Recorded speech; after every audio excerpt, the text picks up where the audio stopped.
जय हिंद साथियों, स्वागत है आपका हमारे यूट्यूब चैनल हिंदी स्टडी में। दोस्तों, आज हम हिंदी काव्य विकास यात्रा में भक्ति काल को जानेंगे। भक्ति काल को पूर्व मध्य काल भी कहा जाता है और इसका समय विक्रम संवत 1375 से 1700 है। सामान्यतः भक्ति काल में मुख्य रूप से दो प्रवाह दिखाई देते हैं, निर्गुण भक्ति और सगुण भक्ति। तो सबसे पहले हम देखेंगे निर्गुण भक्ति। निर्गुण भक्ति निर्गुण ईश्वर की उपासना पद्धति है। निर्गुण ईश्वर निराकार होकर भी इस सृष्टि के कण कण में व्याप्त है। निर्गुण संतों एवं सूफियों ने निर्गुण ईश्वर की प्राप्ति के लिए ज्ञान और प्रेम को आधार बनाया है। इन्होंने निर्गुण ईश्वर के स्वरूप का वर्णन करते हुए कहा है, जाका मुह माथा नाही रूप अरूप, पुहुप गंधते पात्रा ऐसा तत अनूप। निर्गुण भक्ति के अंतर्गत दो भक्ति की उपधाराएं प्रवाहमान रही है, जिनमें से संत काव्य अर्थात ज्ञान मार्गी शाखा और दूसरा है सूफी काव्य अर्थात प्रेम मार्गी शाखा। इन काव्यधाराओं को यहाँ हम देखने वाले हैं। सबसे पहले आइए देखते हैं संत काव्य अर्थात ज्ञान मार्गी शाखा। हिंदी साहित्य के इतिहास में निर्गुण भक्ति काव्यधारा के अंतर्गत संत काव्य की एक काव्यधारा प्रवाहमान रही है।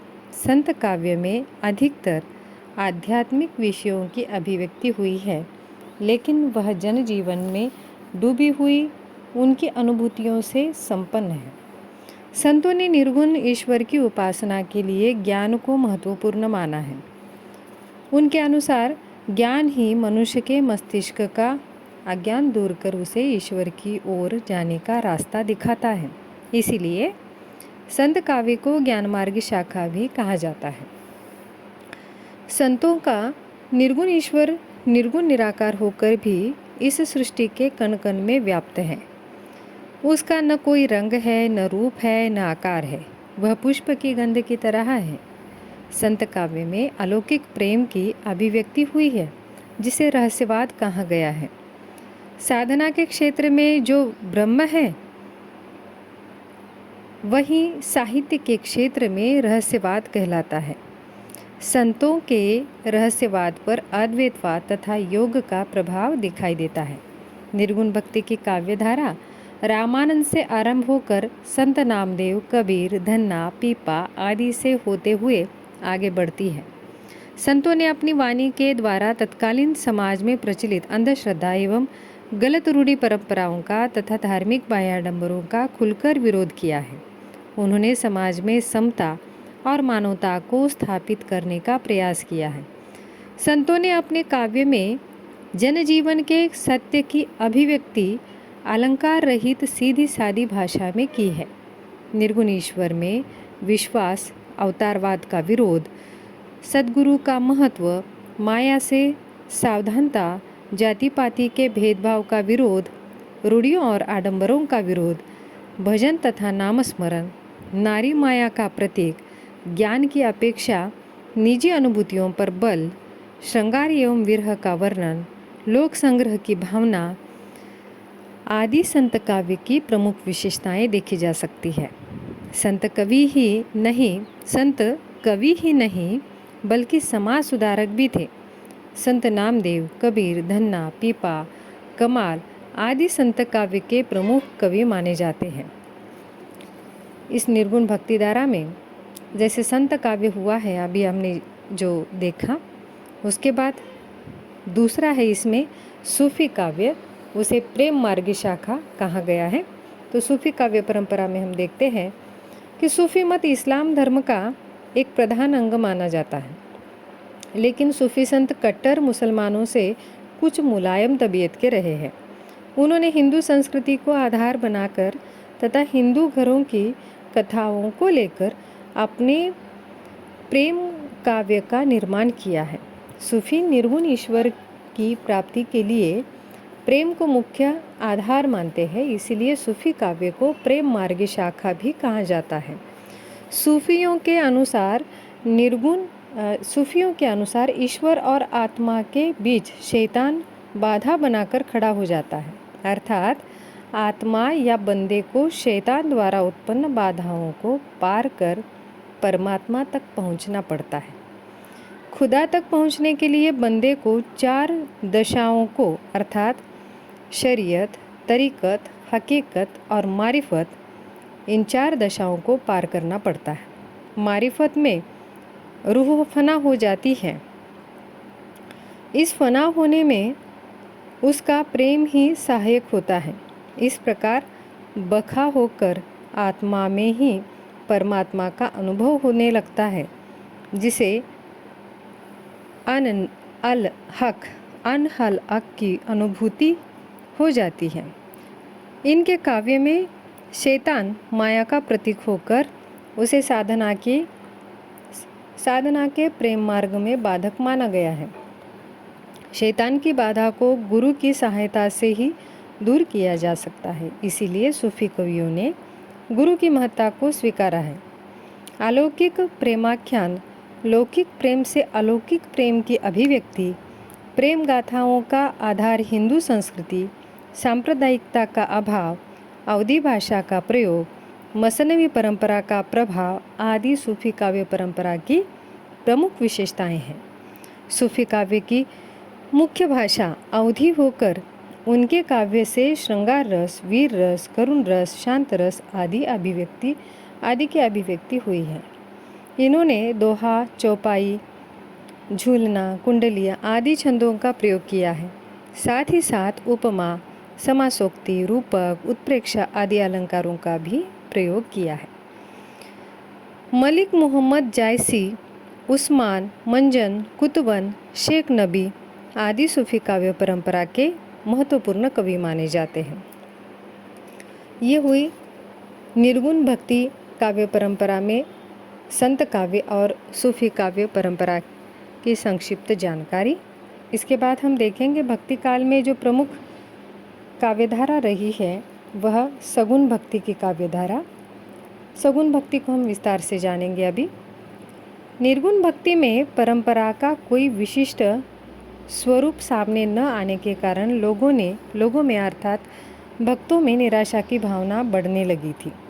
घंटों ध्यान लगाने पर भी लोगों को जब परमात्मा का निश्चित स्वरूप नहीं जान पड़ा, तब उन्होंने निर्गुण भक्ति को छोड़कर सगुण भक्ति की ओर आना ठीक समझा और सगुण भक्ति की धारा प्रवाहमान हुई। सगुण भक्ति यह विष्णु के 2 अवतार राम और कृष्ण को लेकर प्रवाहित रही है। अतः सगुण भक्ति के भी मुख्य 2 उपभेद बनते हैं। एक है कृष्ण भक्ति शाखा और दूसरा है राम भक्ति शाखा। आइए सगुण भक्ति में हम देखते हैं सबसे पहले कृष्ण भक्ति शाखा। निम्बार्क माधवाचार्य के आदर्शों को सामने रखकर उनके अनुयायी वल्लभाचार्य ने श्री कृष्ण की भक्ति का प्रचार प्रसार किया। विष्णु के अवतार कृष्ण को आराध्य बनाकर इन्होंने अपनी भक्ति भावना को व्यक्त किया है। कृष्ण भक्त कवियों ने अपने काव्य में लोक रंजनकारी कृष्ण की लीलाओं का उन्मुक्त गान किया है। लीला का उद्देश्य अखंड आनंद में जीवन की आध्यात्मिक परिपूर्णता की अभिव्यक्ति करना है। इस भक्ति का मूल रूप भागवत पुराण से लिया गया है। इसमें ज्ञान की अपेक्षा प्रेम और आत्मचिंतन की अपेक्षा आत्मसमर्पण की भावना को महत्व दिया गया है।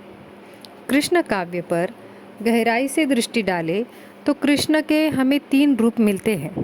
एक योगी धर्मात्मा का रूप जो गीता के कृष्ण में मिलता है। दूसरा है ललित मधुर गोपाल कृष्ण का रूप जो श्रीमद् भगवत में मिलता है। और तीसरा है वीर राजनीतिक पुरुष का रूप जो महाभारत में मिलता है। कृष्ण भक्ति शाखा के प्रमुख कवि सूरदास थे।